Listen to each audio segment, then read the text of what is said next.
Eating healthy, using MyPlate as a guide. Here's what the MyPlate model looks like. Notice how it differs from the old food guide pyramid and that it shows you portion sizes of what a balanced meal should look like as it sits on your plate. The fruit requirement can be covered by various forms of fruit, including fresh, canned, frozen, dried, or 100% fruit juice. Be careful when selecting juices. Make sure you read the label, as many juices do not contain more than about 10% of actual fruit juice. Reading the label will ensure that you have 100% fruit juice and are drinking juices more than just loaded with sugar for flavor.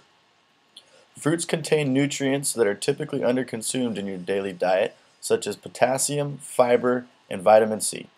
A few common fruits include bananas, cherries, grapes, oranges, and hey look, there's an apple.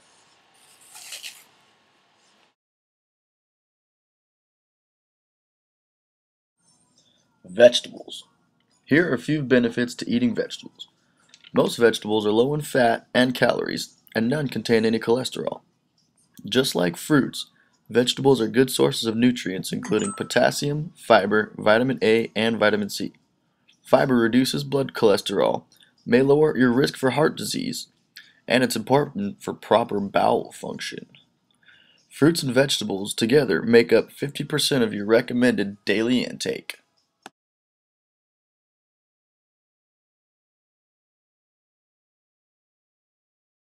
Any food made from wheat, rice, oats, or barley is a grain product. Basically, any big form of carbohydrates you can think of, as far as your pasta, your bread, all that stuff, is going to fall into the grain category.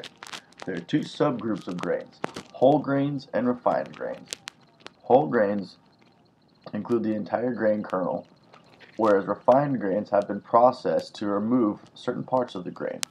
The process produces a finer texture and a longer shelf life, but at the cost of dietary fiber and other nutrients.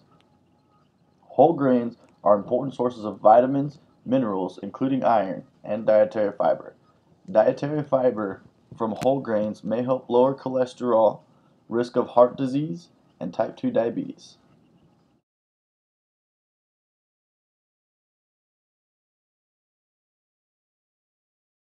A typical thought for someone to have at the mention of protein is drinking protein shakes and bulking up on supplements. However, that's not what we're talking about today. Any food from meat, poultry, seafood, beans, eggs, soy, and nuts are considered part of the protein group. These foods are high in B vitamins, vitamin E, iron, zinc, and magnesium.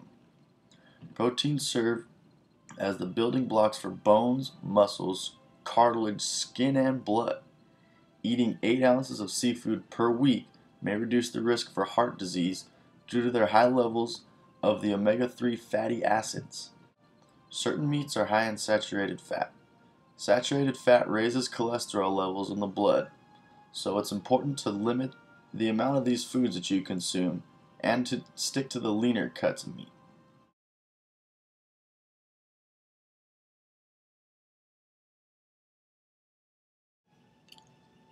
Any product made from milk is considered to be part of the dairy group.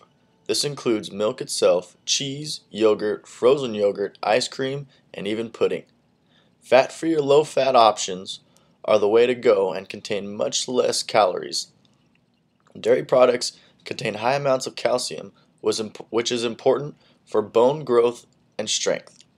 This is most important during childhood and adolescence while bones are still being built.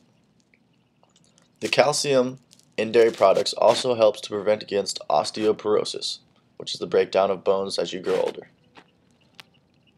Just like in the protein group, it is important to avoid products high in saturated fat and cholesterol, as these products can lead to coronary heart disease.